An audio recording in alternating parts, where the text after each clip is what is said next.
시간 다 같이 일어나 주님의 성령 부르시며 하나님 앞에 나아갑니다.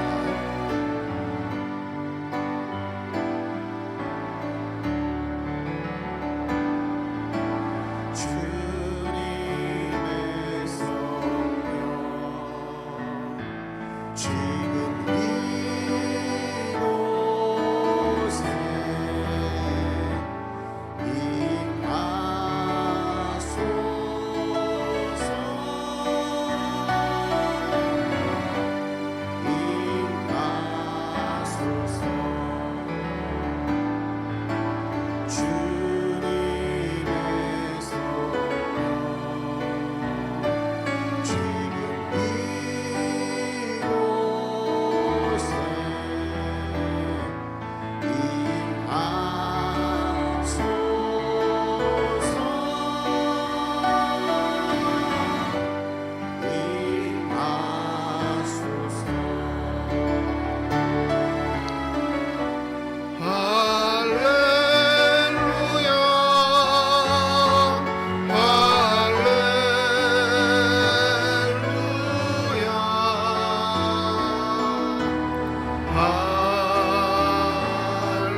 하나님은 영이시니 예배하는 자가 영과 진리로 예배할지니라. 거룩하신 하나님 아버지의 부르심을 받들어 이 자리에 나와 예배드리는 주의 백성들의 예배를 기뻐 받아 주시옵소서. 진실된 마음과 정직한 영으로 삼일체 하나님의 성호를 찬양하며 예배드릴 때에 하나님이시여 영으로 임재하여 주셔서 주님만 줄 수 있는 평강과 기쁨이 저희 심령 가운데 가득 넘치게 하여 주시옵소서. 감사드리며 우리 주 예수 그리스도의 이름으로 기도드립니다. 아멘.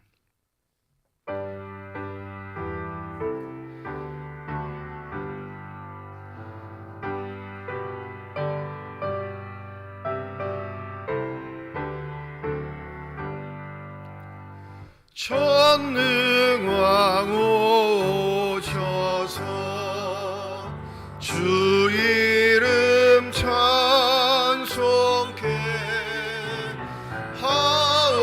하옵소서.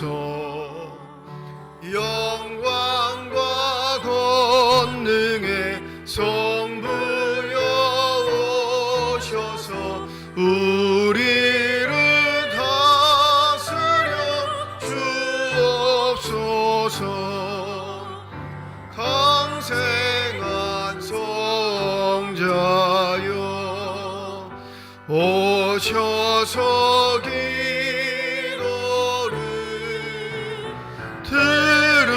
들으소서. 택하신 백성들 복 내려 주시고 거룩한 마음을 주옵소서.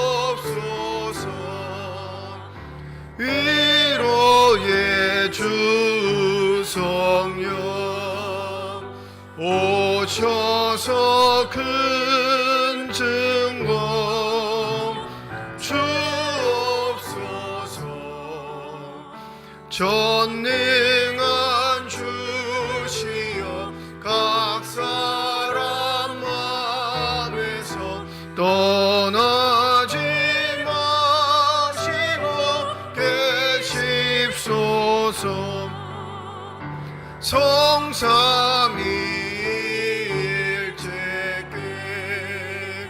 한없는 찬송을 드립니다.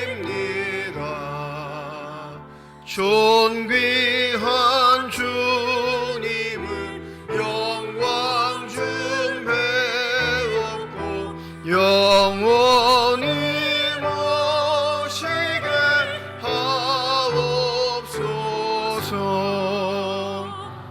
아멘.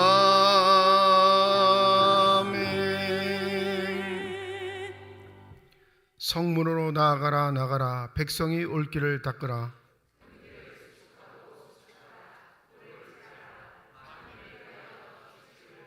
여호와께서 땅 끝까지 선포하시되 너희는 딸 시온에게 이르라. 보라, 내 구원이 이르렀느니라.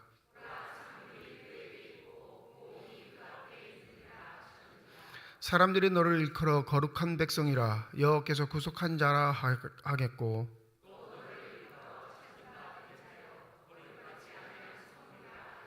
선지자 이사야의 책에 쓴 바 광야에서 외치는 자의 소리가 있어 이르되 모든 골짜기가 메어지고 모든 산과 작은 산이 낮아지고 모든 육체가 하나님의 구원하심을 보리라 함과 같으리라. 아멘. 지난 한 주간 동안의 삶을 되돌아보며 주님 앞에 참회의 기도를 드립니다.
만일 우리가 우리 죄를 자백하면 그는 미쁘시고 의로우사 우리 죄를 사하시며 우리를 모든 불의에서 깨끗하게 하실 것이라. 나는 전능하신 아버지 하나님 천지의 창조주를 믿습니다. 나는 그의 유일하신 아들 우리 주 예수 그리스도를 믿습니다. 그는 성령으로 잉태되어 동정녀 마리아에게서 나시고 본디오 빌라도에게 고난을 받아 십자가에 못 박혀 죽으시고 장사된 지 사흘 만에 죽은 자 가운데서 다시 살아나셨으며 하늘에 오르시어 전능하신 아버지 하나님 우편에 앉아 계시다가 거기로부터 살아있는 자와 죽은 자를 심판하러 오십니다. 나는 성령을 믿으며 거룩한 공교회와 성도의 교제와 죄를 용서받는 것과 몸의 부활과 영생을 믿습니다. 아멘.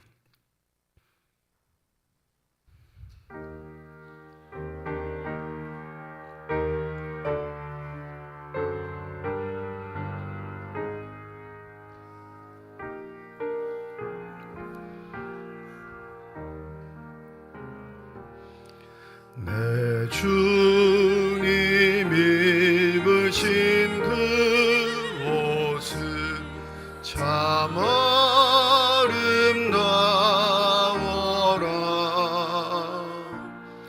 그 향기 내 맘에 사무쳐 내 기쁨 되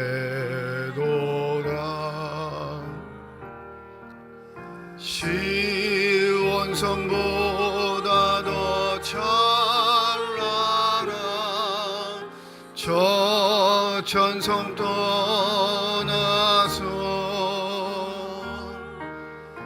이 세상 오신 예수님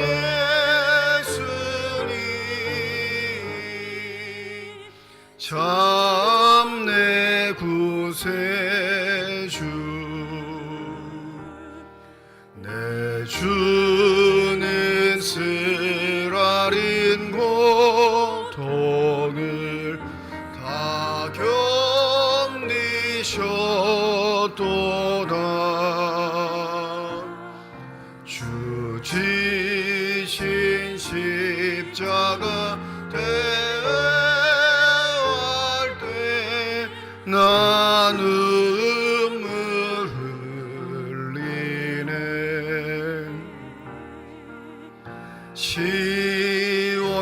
시온성보다 더 찬란한 저 천성 떠나서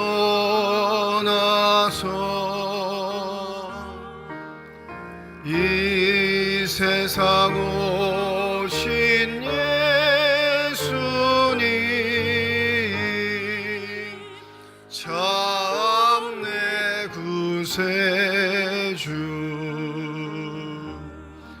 내 주님 입으신 귀한 옷 나 먼저 보았네 내 발이 죄악에 빠질 때 주 나를 붙드네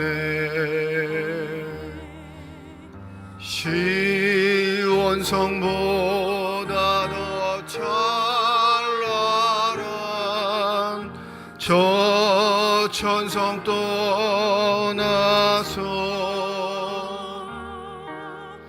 이 세상 오신 예수님 참 내 구세주 내 주님 영광의 옷 입고 문 열어 주실 때 나 주님 나라에 들어가 영원히 살겠네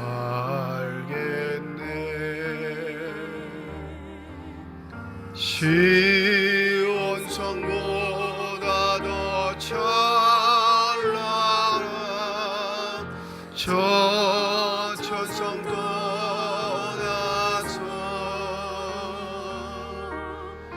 이 세상 오신 예수님 참 내 구세주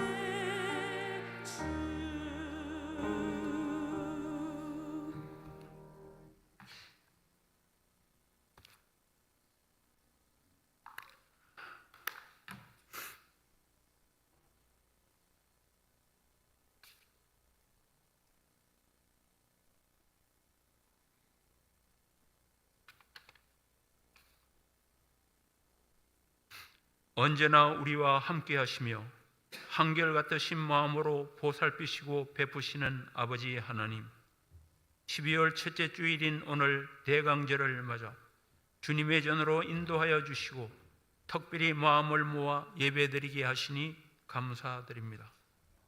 구원과 평강의 영으로 우리에게 오신 주님, 복된 주일을 허락하신 은혜에 감사하며 우리의 마음과 뜻과 정성을 모아 주님을 경배하며 영광을 올려드리오니 저희가 드리는 이 예배가 주님께는 영광, 우리 모두에게는 은혜가 되게 하옵소서.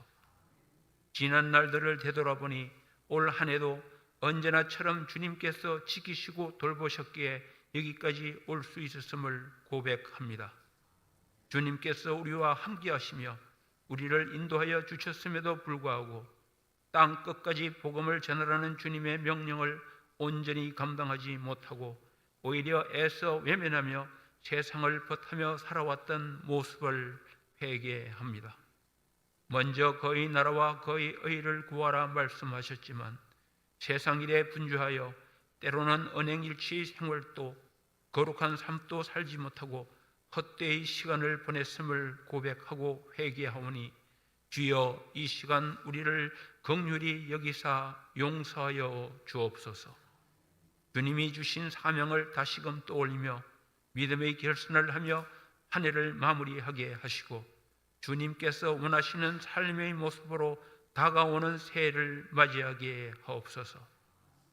이 나라 대한민국을 사랑하시는 아버지 하나님, 하나님의 선하신 뜻이 이 나라의 사명이 되어 믿음과 소망과 사랑이 넘쳐나기를 간구합니다.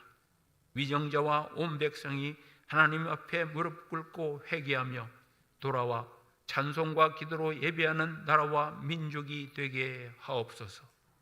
모든 면에서 하나님의 축복과 은총을 받는 나라가 되어 세계 속에 우뚝 서는 나라가 되게 하옵소서. 은혜가 풍성하신 아버지 하나님, 우리 교회를 반석 위에 든든히 세워주시고 부흥 성장할 수 있도록 인도하여 주심을 감사드립니다. 우리 교회가 남은 12월 동안 열심을 다하여 올해를 잘 마무리할 수 있게 하시고 기도로 내년을 준비하고 결단하게 하옵소서. 세상 모든 민족이 구원을 얻기까지 쉬지 않으시는 주님을 본받아 이 지역 사회의 믿지 않는 영혼들에게 힘써 복음을 전하는 우리 교회가 되게 하옵소서. 최선을 다하여 하나님의 나라를 위해 수고하는 삶이 되게 하시고 하나님의 선하신 뜻을 이 땅에 펼치는 데 충성을 다하는 복음의 사자들이 되게 하옵소서. 연말 연시에 소외된 영혼들을 돌아볼 수 있는 사랑과 헌신의 은혜를 주시고 우리들의 믿음이 덕과 덕이 되게 하셔서 우리의 믿음을 나누고 전하는 복된 삶이 되게 하옵소서. 이 시간 귀한 말씀을 대언하시는 목사님께 영육간의 강건함을 더하시고 날마다 성령의 임재 가운데 더욱 하나님의 뜻에 합한 심령이 되게 하여 주옵소서. 담임 목사님이 지혜와 능력의 말씀을 선포하실 때 어떤 형태로든 말씀을 보고 듣는 모든 예배자들의 심령에 성령의 담비가 흡족히 절들게 하옵소서. 찬양으로 영광 돌리는 임마누엘 찬양대와 헌신하는 모든 손길들 위해 하나님의 은혜가 충만하게 하옵소서. 저희들의 건강을 보살펴 주시고 한우들을 치유하여 주시옵소서. 이 모든 말씀 우리 주님 예수 그리스도의 이름으로 기도드립니다. 아멘.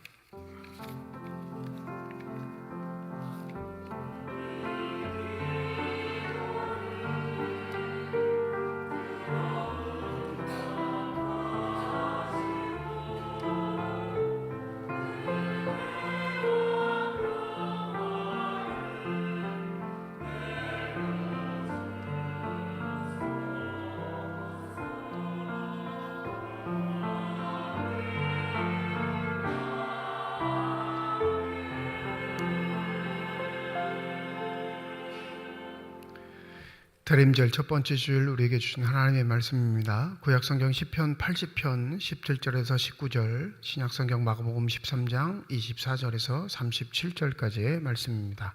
다 함께 자리에 일어나 하나님의 말씀을 받겠습니다.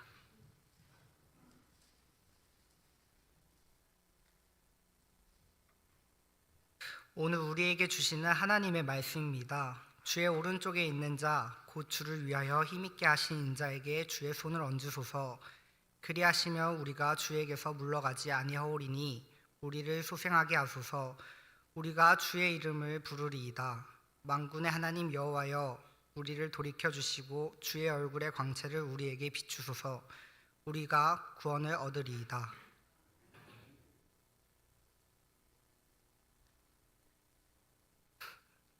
그때에 그 환난 후 해가 어두워지며 달이 빛을 내지 아니하며 별들이 하늘에서 떨어지며 하늘에 있는 권능들이 흔들리리라. 그때에 인자가 구름을 타고 큰 권능과 영광으로 오는 것을 사람들이 보리라. 또 그때에 그가 천사를 보내어 그가 택하신 자들을 땅 끝으로부터 하늘 끝까지 사방에서 모으리라. 무화과 나무의 비유를 배우라. 그 가지가 연하여지고 잎사귀를 내면 여름이 가까운 줄 아나니 이와 같이 너희가 이런 일이 일어나는 것을 보거든 인자가 가까이 곧 문 앞에 이른 줄 알라. 내가 진실로 너희에게 말하노니 이 세대가 지나가기 전에 이 일이 다 일어나리라. 천지는 없어지겠으나 내 말은 없어지지 아니하리라. 그러나 그 날과 그 때는 아무도 모르나니 하늘에 있는 천사들도 아들도 모르고 아버지만 아시느니라. 주의하라, 깨어 있으라. 그 때가 언제인지 알지 못함이라. 가령 사람이 집을 떠나 타국으로 갈 때에 그 종들에게 권한을 주어 각각 사물을 맡기며 문지기에게 깨어 있으라 명한과 같으니 그러므로 깨어 있으라. 집 주인이 언제 올는지 혹 저물 때일는지 밤중일는지 닭 올 때일는지 새벽일는지 너희가 알지 못함이라. 그가 호련히 와서 너희가 자는 것을 보지 않도록 하라. 깨어 있으라. 내가 너희에게 하는 이 말은 모든 사람에게 하는 말이니라 하시니라. 하나님께서 이 말씀을 통하여 우리에게 은혜 주시기를 원합니다.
아멘.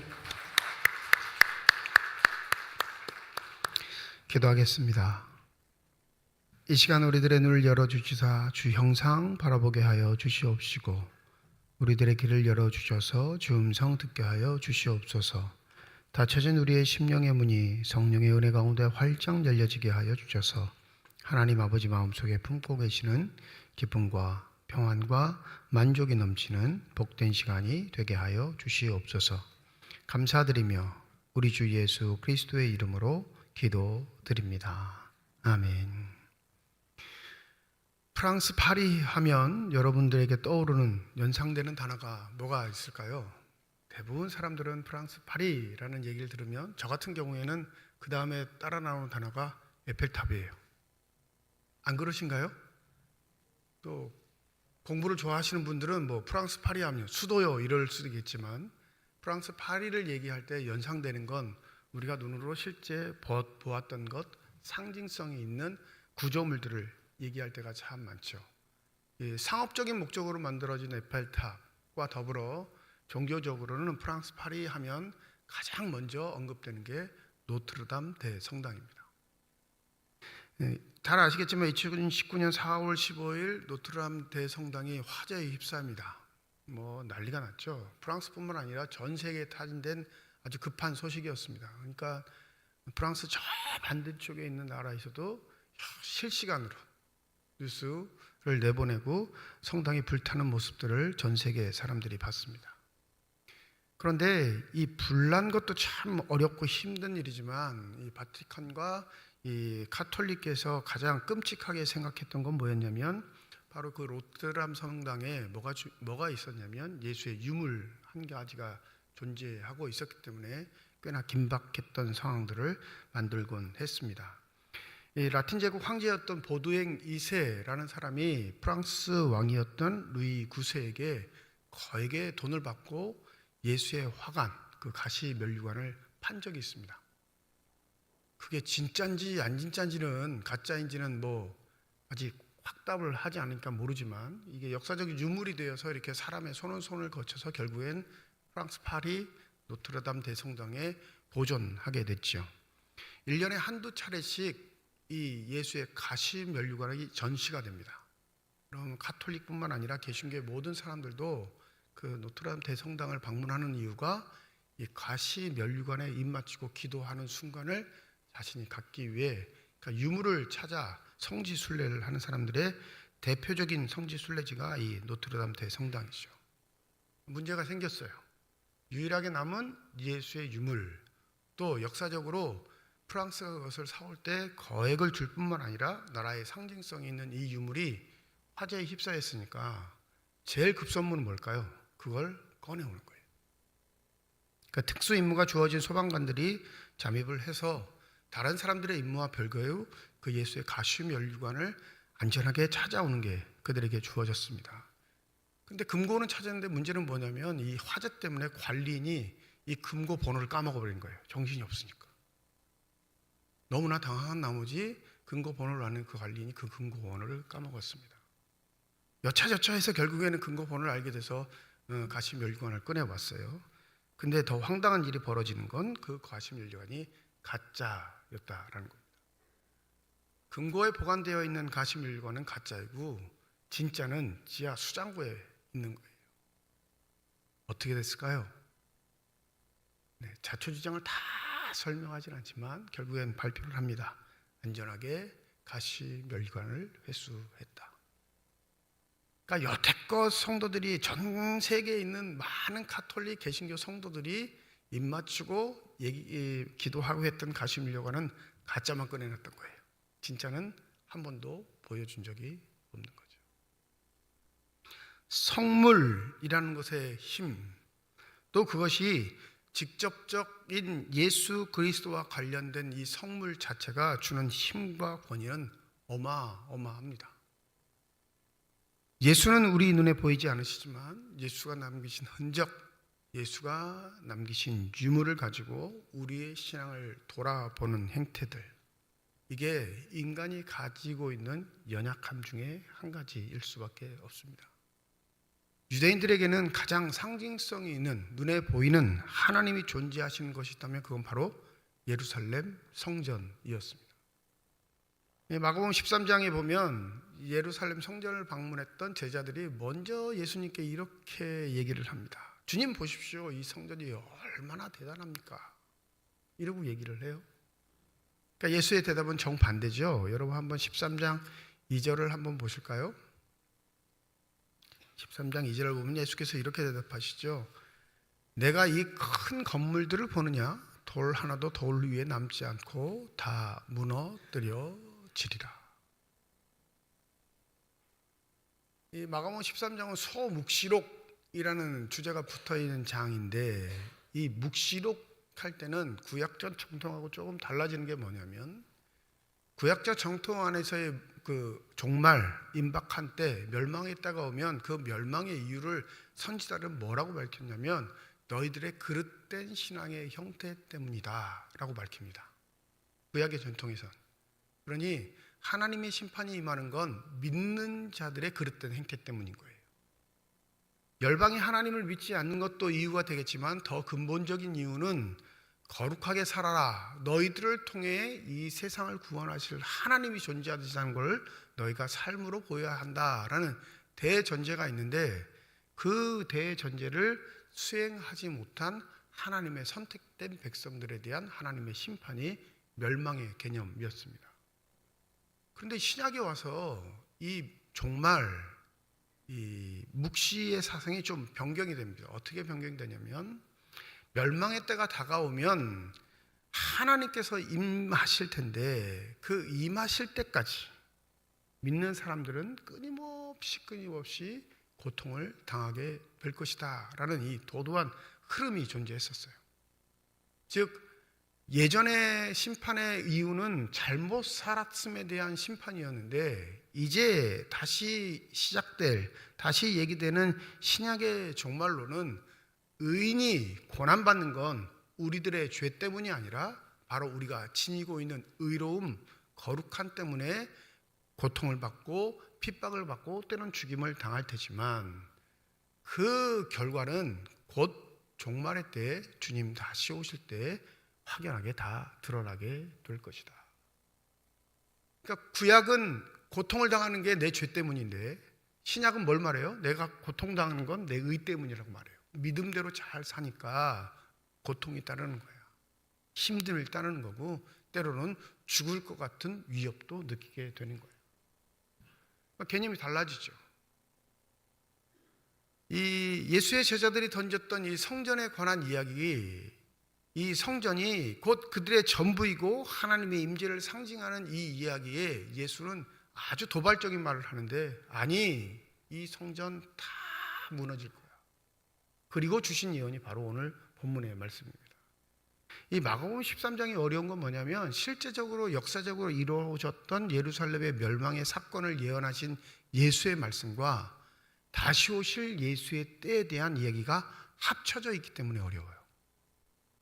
그러니까 한 부분은 역사적으로 AD 70년에 멸망할 수밖에 없었던 예루살렘의 성전에 대한 예언을 말씀하시는 거고, 이 예언 너머에 한 가지 예언을 더 덧붙이시는데, 그건 뭐냐면 다시 오실 예수 그리스도의 때를 이야기하기 때문에 묵시록이긴 하지만 현재와 미래를 다 포함하고 있는 이야기인 겁니다. 좀 어려우시겠지만 한 가지 더 생각하셔야 할 건, 이 마가복음을 읽고 있는 사람들은 성전이 멸망하기 이전에 마가복음을 받았을까요? 성전이 멸망한 이후에 마가복음을 받았을까요? 이것도 아니고 저것도 아니에요. 딱 그 언저리예요. 마가복음이 기록된 건 예루살렘 성전이 멸망하기 얼마 전후에 기록된 말씀입니다. 그 언저리예요. 그러니까 이 예수의 예언은 실제적으로 마가복음을 읽고 있던 사람들에게는 뭐예요? 현실의 이야기도 되는 겁니다. 상징성이 있을 뿐만 아니라 그 상징은 가짜가 아닌 실제가 되는 예루살렘의 성전. 예루살렘 성전은 건물이라기보다, 눈에 보이는 건물이라기보다 하나님이 계시는 곳의 상징성이 엄청 크기 때문에 유대인들이 갖는 자부심은 어마어마합니다. 근데 예수는 이게 무너질까라고 말씀하시는데 그 이유는 바로 눈에 보이는 성전이 아닌 하나님의 아들이신 예수가 너희들의 성전이 될 것임을 선포하시기 때문에 그렇습니다. 역사적으로 유대인의 전쟁, 유대 전쟁은 66년부터 AD 70년까지 진행이 됩니다. 이 로마의 속박을 받고 있었던 유대인들이 전쟁을 벌인 이유는 이때 당시에 로마의 황제들이 변고가 생겨서 급박하게 몇 명씩 바뀌어요. 짧은 세월에 암살당하고 죽고 그 다음에 또 새로운 황제가 등극하고 이런 일들이 벌어지면 주위의 속박을 받는 나라들은 뭘 할까요?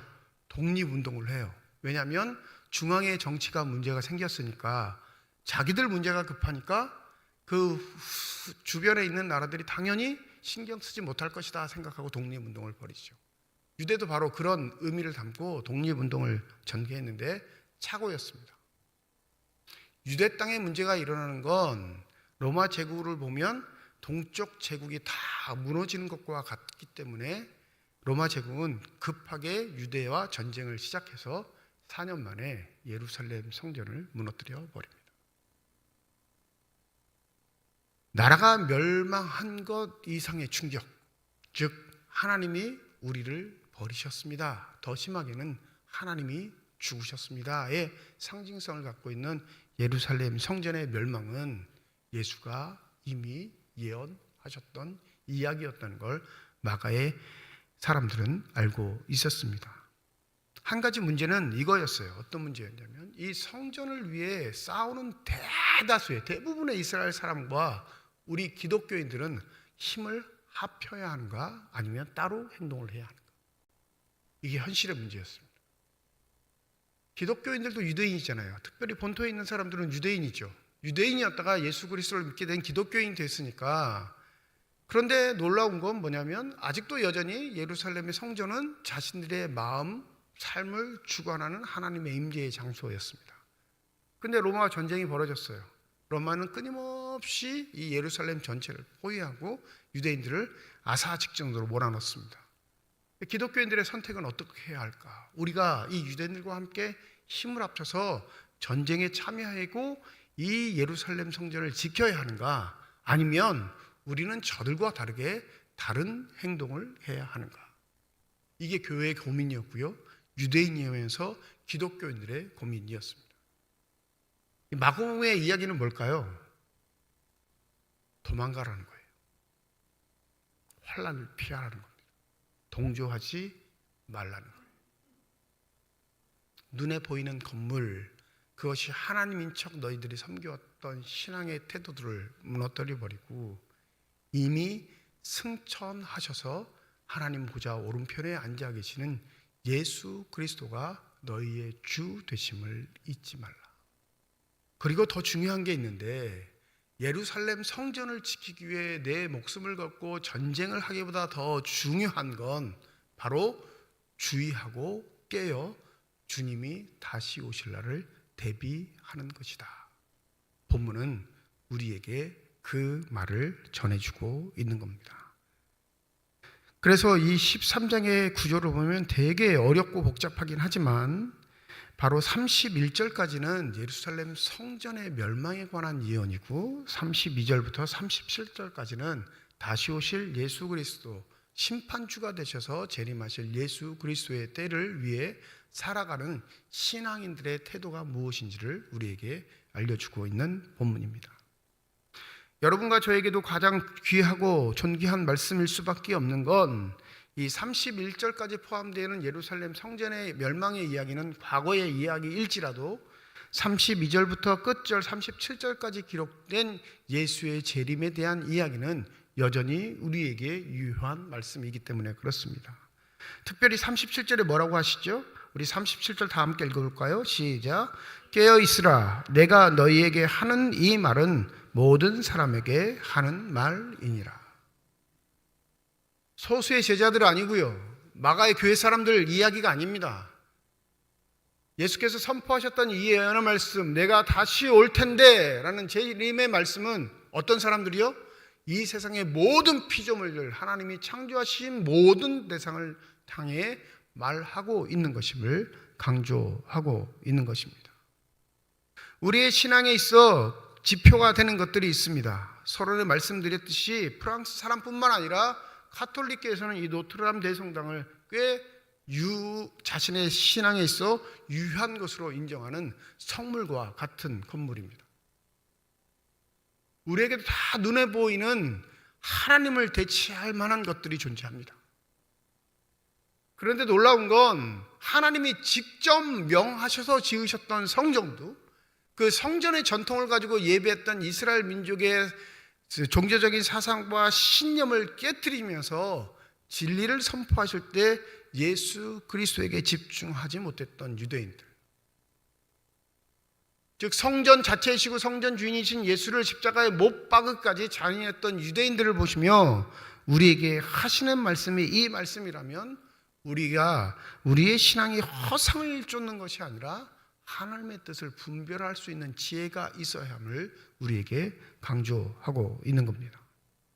근데 문제는 우리의 현실은 늘 엉뚱하게도 눈에 보이는 것에 연약하기에 그 눈에 보이는 것으로 자꾸 무너질 때가 있습니다. 여러분 31절을 한번 읽어보실까요? 31절입니다. 시작. 천지는 없어지겠으나 내 말은 없어지지 아니하리라.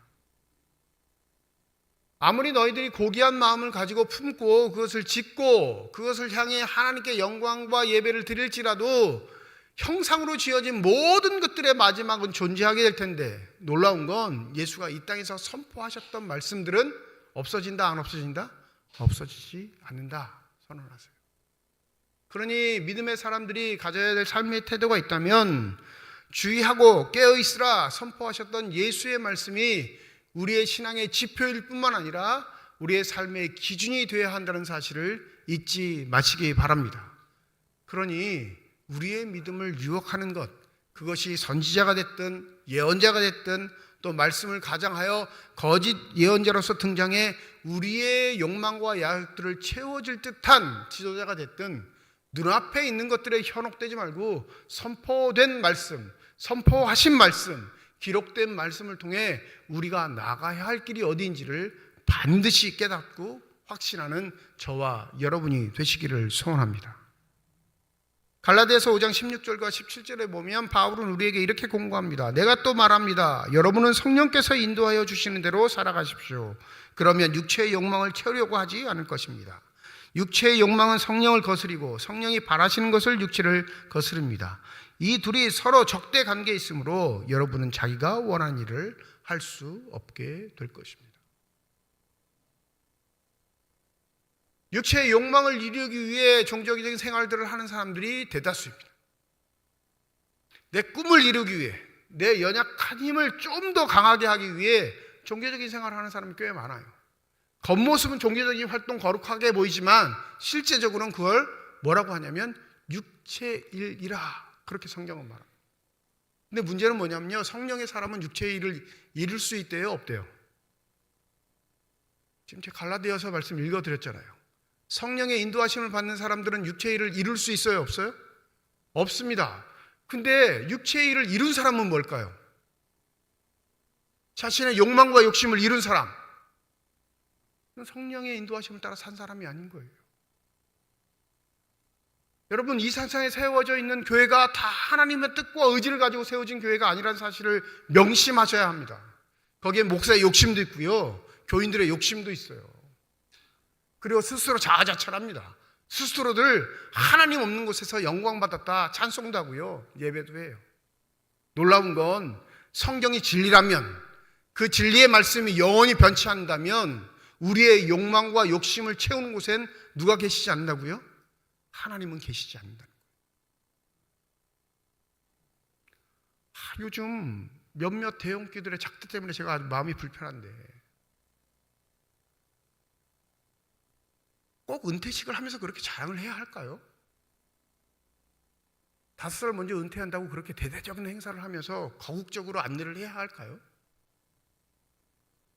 그게 자기 돈 들여 사는 일이면 차라리 난데 그거 다 성도들의 헌금으로 하는 일.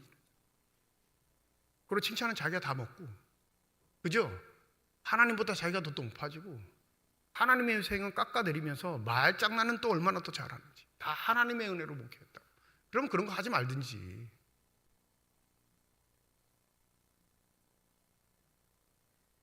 그런 걸 통해 또 아멘하는 교인들은 뭘까요?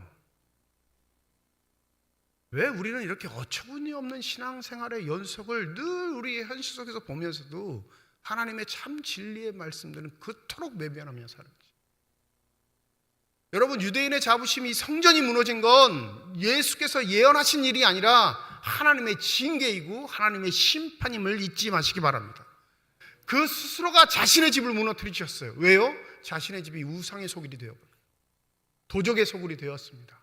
강도의 소굴이 되어버려요. 예수께서 공생애를 시작할 때 첫 번째로 예루살렘을 방문하셨을 때 첫 번째로 들어간 곳이 성전이었는데 그 성전을 뒤집어 엎으셨어요. 그리고 뭐라고 하셨어요? 너희는 하나님의 집, 기도하는 집을 강도의 소굴로 만들었도다. 그런데 요한복음을 보면 예수가 이 성전을 한 번만 뒤집어 엎은 게 아니에요. 사복음서를 다 살펴봤을 때 마지막 죽으시는 해에 성전에 가셨을 때도 성전을 뒤집어 엎으십니다. 그러니까 성전을 뒤집어 엎은 건 한 번의 사건이 아닌 거예요. 자신의 집이에요. 자신이 영광을 받는 곳, 자신께 예배하는 곳. 그래서 그 백성들이 마음을 모어 하나님께 집중하는 곳인데 예수는 뭐라고 하셔요? 강도의 소굴로 만들었다. 우리는 그런 징계 안 받을까요? 우리는 그런 심판 안 받겠습니까? 그래서 예수께서 계속 구절마다 당부하신 것이 뭐예요? 주의하라, 깨어 있으라. 대림절 또는 대강절이라고 부르는 절기는 예수께서 나심을 기다리고 고대하는 절기입니다. 근데 예수는 이미 2000년 전에 오셨어요. 그걸 교회가 다시금 반복해서 기념하는 건 예수의 초림을 집중적으로 얘기하고 싶은 게 아니라 뭘 얘기하고 싶은 걸까요? 예수의 재림을 얘기하고 싶은 겁니다. 태어나신 성육신하신 예수 그리스도, 그분이 약속하셨던 대로 이 땅에 오셨으니 마지막도 그분이 약속하는 대로 오실 것입니다. 이 절기 가운데 우리에게 명령하신 일이 뭐냐면 주의하라, 깨어 있으라 라는 말씀입니다. 기억하셔야 할 건 이 주의하라 라는 단어 헬라어 언어를 찾아보면 이게 보다 라는 의미가 있어요. 너희들 눈앞에 펼쳐지는 현상에 속지 말고 그 너머에 있는 하나님의 뜻을 눈으로 볼 줄 아는 자가 깨어 있을 수 있다라는 말씀을 우리에게 전해 주시는 겁니다. 저나 여러분이나 다 눈에 보이는 것, 손으로 만질 수 있는 것, 확인할 수 있는 이 객관적인 실체가 진리인 것처럼 착각하는 세상에서 살아가고 있습니다. 그러니 전도할 때 제일 많이 듣는 게 무슨 말씀이세요? 하나님 봤어? 보여줘봐. 그럼 내가 믿을게. 이 말이에요. 세상은 내가 눈으로 볼 수 있는 것, 만질 수 있는 것, 실제 하는 것을 진리라 착각합니다.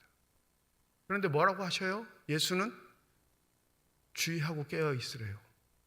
현상에 속지 말고 그 현상을 다스리고 있는 내면에 계신, 이면에 계신 하나님께 집중할 수 있도록 깨어 있으라 말씀하십니다. 여러분, 올 한 해의 일이 되지 않으면 내년에 소망 가운데 일이 잘 되기를 원하는 게 인간의 보편적인 심정입니다.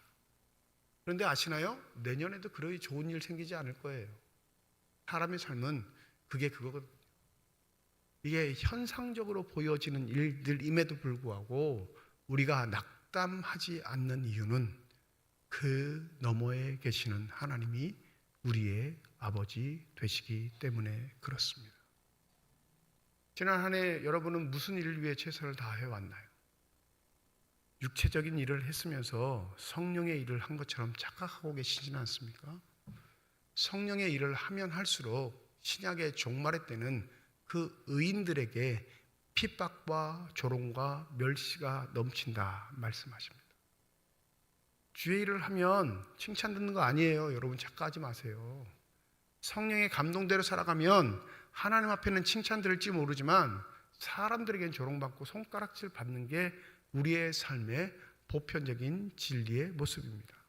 그런데 우리는 어떤가요? 무언가 하나 잘하면 칭찬받지 못해서 입이 간지럽습니다. 자랑하지 못해서 몸이 근질근질하죠. 또 그렇게 누군가 나에게 손가락질하거나 비난을 하면 당장 반응하고 그와 함께 동일하게 악인의 소굴로, 악인의 구렁텅이로 빠져버리는 게 우리의 모습이라면 과연 우리의 삶은 주의하고 깨어있는 삶이겠습니다.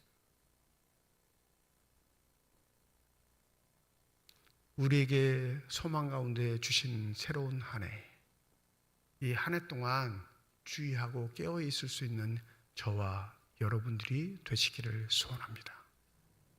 눈앞의 것에 현혹되지 마세요. 우리가 쌓은 것에 현혹되지 마시기 바랍니다. 우리가 세운 것에 속지 말고 하나님이 은혜 가운데 세워주시는 것을 통해 영적으로 충만함을 누릴 수 있는 저와 여러분이 되시기를 주님의 이름으로 축원드립니다. 기도하겠습니다.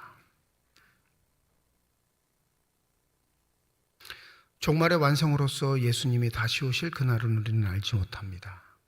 그러하기에 주님은 이 땅에 계셨을 때 주의하라, 깨어 있으라 말씀하셨습니다.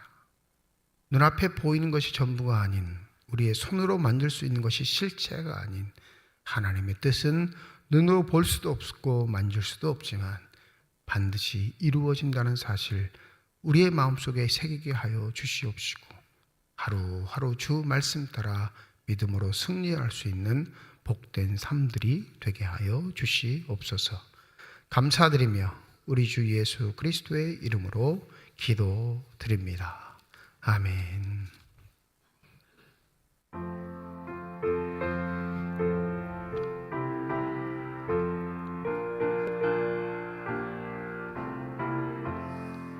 이 몸의 소망 무언가 우리 주 예수뿐일세. 우리 주 예수밖에는 믿으리 아주 없도다. 주 나의 반석이시니 그 위에 내가 서리라. 그 위에 내가 서리라. 바라던 천국 하나님 앞에 배울 때 주의 이름을 믿어 하여심하러 서리라. 주 나의 반석이시니 그 위에 내가 서리라. 그 위에 내가 서리라. 홍정우 장로님 가정에서, 김평민 안수 집사님 가정에서, 윤정일 집사님 가정에서 건축 헌금 드리셨습니다. 하나님 아버지 은혜와 사랑을 감사드립니다. 교회를 하면 오늘 새로운 하루를 허락하여 주셨습니다. 그 귀한 날 주의 전에 나올 수 있는 형편 허락하여 주시고 나올 때 빈손으로 나오지 아니하고 주 앞에 드릴 수 있는 예물 있게 하심을 감사드립니다. 이 예물이 쓰여지는 곳 하나님의 사랑이 널리진 것 되게 하여 주시옵시고 하나님의 이름으로 심겨지게 될 때 30배, 60배, 100배의 결실을 통해 여전히 일하고 계시는 하나님의 권세와 능력만 나타나는 아름답고 복된 예물이 되게 하여 주시옵소서. 예물을 드릴 때 기도의 정을 담아 드리는 손길과 과정 주께서 하십니다. 우리의 기도에 응답하시는 하나님, 우리의 삶에서 우리와 함께 동행하여 주시옵시고 우리가 죄악의 나락에 떨어지지 않도록 성령의 은혜 더하여 주시옵시고 들을 수 있는 귀와 마음 더하여 주시사 하나님의 인도하심을 따라 승리할 수 있는, 살아갈 수 있는 복된 삶들이 되게 하여 주시옵소서. 때때로 우리의 삶에 다가오는 사건과 사고 때문에 어려움을 겪고 있는 가정들도 있음을 주께서 아시오니 그것이 그들의 마음에 짐이 되지 않게 하여 주시옵시고 성령의 은혜 가운데 회복되고 치유되는 용기 있게 하여 주셔서 믿음의 눈을 들어 주님을 다시 한번 집중하고 바라볼 수 있는 복된 계기가 되게 하여 주시옵소서. 주의 몸된 교회를 위해 수고하고 애쓰는 많은 일꾼들이 있습니다. 보이는 곳에서 보이지 않는 곳에서 헌신하고 수고하는 저들을 주의 이름으로 축복하오니 성령의 은혜를 더하여 주시옵시고 한결같게 하여 주시옵시고 늘 겸손하게 행할 수 있는 믿음의 사람들만이 되게 하여 주시옵소서. 임마누엘 찬양대를 비롯한 예배위원들과 교회 학교 교사를 비롯한 모든 재직회 부서들을 축복하여 주시옵시고 올 한 해도 더욱더 주 앞에 충성하는 자로서 인정받는 복된 삶들이 되게 하여 주시옵소서.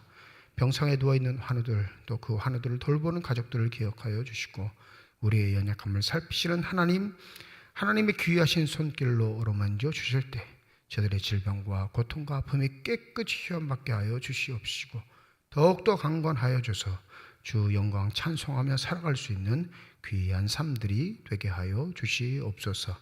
모든 것 감사드리며 우리 주 예수 그리스도의 이름으로 기도드립니다. 아멘. 우리 함께 인사하겠습니다. 하나님의 축복이 여러분과 함께. 네, 감사합니다. 우리 옆에 분과 인사하시죠. 하나님의 축복이 옆에 계신 분과 함께. 감사합니다. 오늘 대림절 첫 번째 주일로 지키는 주일입니다. 1부, 2부 예배를 드리고요. 오후 찬양 예배가 2시에 있습니다. 또 오늘은 청지기 재직 임명 주일이기도 합니다. 우리 소식 마지막 시간에 우리 서리 집사와 우리 일꾼들 청지기를 임명하도록 하겠습니다. 다음 주일은 대림절 둘째 주일로 주일 예배는 1부, 2부 예배로만 모입니다. 기억하시기 바라고요. 2부 예배 후 본당에서 정기 재직회로 모이겠습니다. 2023년 결산하고요. 2024 예산 심의하도록 하겠습니다. 다음 주 2부 예배는 공동회의로 본당에서 모입니다. 똑같이 2023년 결산하고요. 2024년 예산안 심의 결정을 하도록 하겠습니다. 목요 성경공부 초대교회사 7일 목요일 오후 1시 30분 지하 예비실에서 읽고 2023년 했던 일주일 중에 마태복음 1000번 읽기 10번 쓰기 마치신 분들은 사무실로 꼭 제출해 주시면 연말에 시상하도록 하겠습니다. 2024년 요람 제작하고 있습니다. 주소 전화번호 일신상에 변경된 것 꼭 있으시면 사무실로 말씀해 주셔서 변경할 수 있도록 협조해 주시면 감사하겠습니다. 오늘 주보 보시면 헌금 봉투를 하나 나눠드렸는데 연말 성탄 나눔 올해는 우리 영동 지역에 있는 군부대 또 우리 교회 자녀들 중에 청년부 소속된 자녀들 중에 군에 가 있는 자녀들에게 위문품을 보내기로 당에서 결정을 했습니다. 이게 성탄절 감사헌금은 아니고요. 목적 헌금이에요. 맨 처음에는 어떻게 논의가 됐냐면 과자나 이런 거 초콜릿 뭐 이런 거 모아가지고 만들어서 주자 하고 이제 계획을 하려고 했더니 요새 군인들은 과자 안 먹는다는 거예요. 네. 저 군대 다닐 때만 해도 초콜릿이나 초코파이를 너무 귀하게 여겼는데 지금은 그런 거 쳐다도 안 본대요. 그거 보내줘봤자 쓰레기통으로 들어간다고. 그럼 어떻게 하면 좋을까 이제 고민을 하다가 작은 액수라도 그냥 헌금을 해서 그들이 필요한 걸 전해주자 이렇게 결정이 됐습니다. 그러니까 매해 저희들이 연말 나눔 하거든요. 여러분들이 하시는 성탄절 절기 헌금에도 이웃을 돕습니다. 매년 도와요. 500만 원씩. 그건 절기 헌금이고요. 이거는 목적 헌금이에요. 그러니까 군부대에 간 자녀들이 있으면 내 아들 간식비다 생각하시고 그냥 원하시는 액수만큼 12월 17일까지 헌금하시면 그걸 모아서 우리가 물품을 사든지 현금을 직접 전하든지 결정을 해서 올 연말에는 우리 군부대 군인들 돕는 일을 하도록 하겠습니다. 이해가 되셨죠? 이거 착각하셔가지고 이거 성탄절 헌금이다 생각하시면 안 됩니다. 그러니까 몇천 원 넣으셔도 상관없어요. 나는 초코파이 보낼 값밖에 없어. 그럼 그거만 넣으시면 돼요. 그 마음이 중요한 거니까. 원래 연말에 하는 건 다 누구든지 할 수 있도록 조그만 것 하나 사오게 하는 게 우리 목적이었는데 이건 특수한 상황이니까 초코파이 주면 안 먹는다니까 어쩔 수 없이 돈을 걷게 된 거니까 여러분들이 좀 양해하시고 이 일에 동참해 주시면 감사하겠습니다.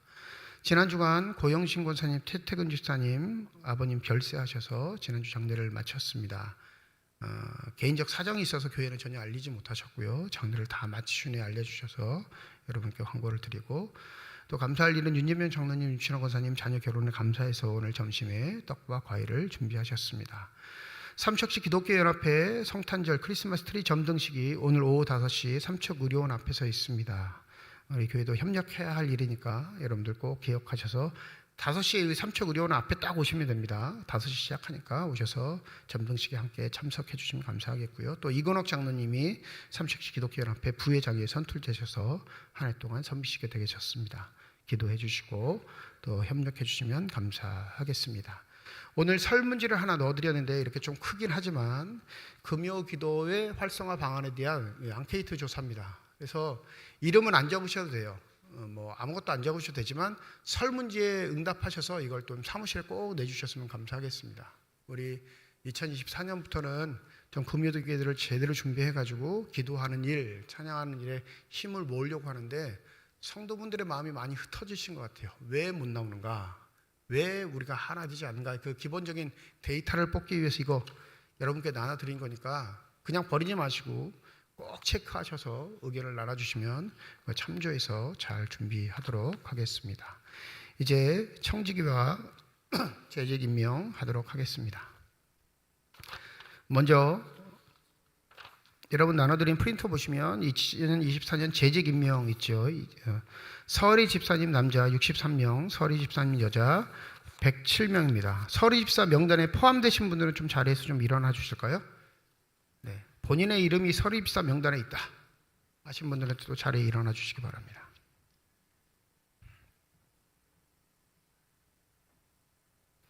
자, 일어나셨으면 오른손을 드시고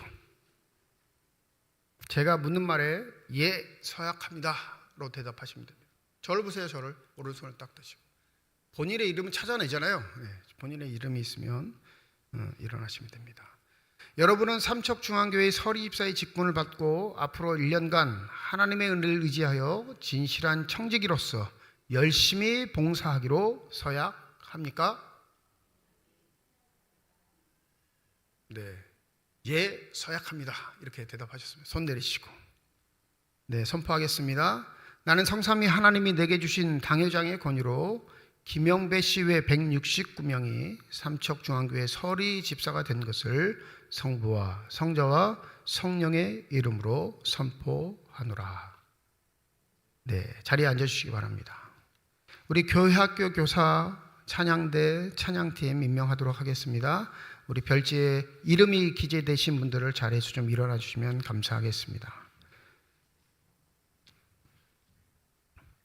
우리 임명자 중에 오타가 하나 있는데요. 임마누엘 찬양대 베이스 심영준 씨인데 이영준으로 잘못 나왔습니다. 심영준으로 수정하고 임명하도록 하겠습니다. 우리 교회학교 교사 찬양대 찬양팀. 자, 똑같이 오른손을 듭니다. 제가 묻는 말에 예, 서약합니다 라고 말씀하시면 되겠습니다. 여러분은 청지기로 임명받은 것을 하나님의 소명으로 알고 맡은 책임을 충실히 하기로 서약합니까? 네, 손 내리십시오. 대표로 우리 교회학교 교사에게 임명장 수여하도록 하겠습니다.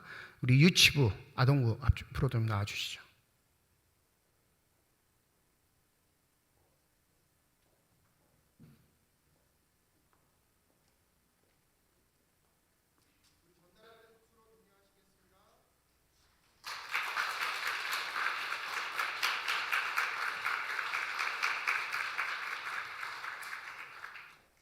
자리에 앉으시겠습니다.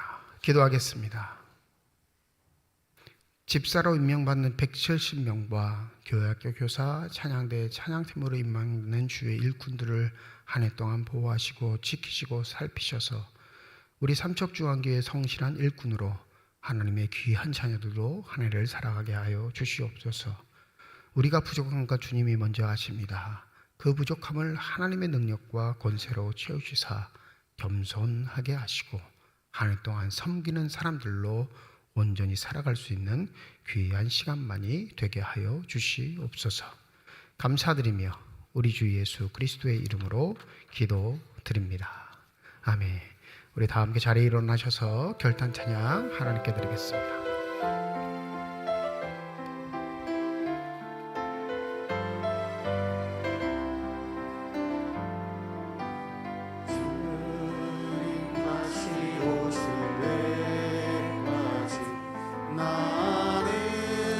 이 길을 가리라 좁은 문 좁은 길 나의 십자가 지고 나의 지혜 가는 이 길 끝에서 나는 주님을 보리라. 영광의 내 주님 나를 맞아주시네. 주님 다시 오실 때까지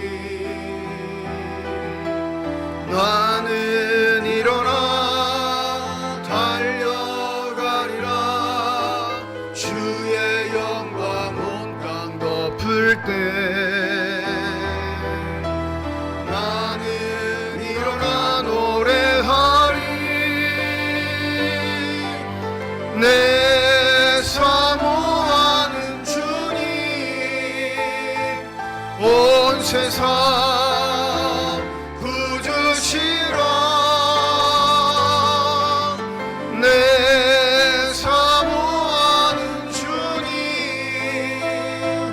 영광의 왕이시라. 내 사모하는 주님 온 세상 구주시라. 내 사모하는 주님 영광의 왕이시라. 이제는 우리 주 예수 그리스도의 은혜와 하나님의 사랑과 성령의 교통하시고 내주하시고 역사하시고 충만하심이 주님 다시 오시를 고대하며 늘 주의하고 깨어 살기를 소원하는 주님의 거룩한 자녀들, 이들의 가정과 일터와 앞길 위에 이제로부터 영원토록 함께 하시기를 간절히 축원하옵나이다. 아멘.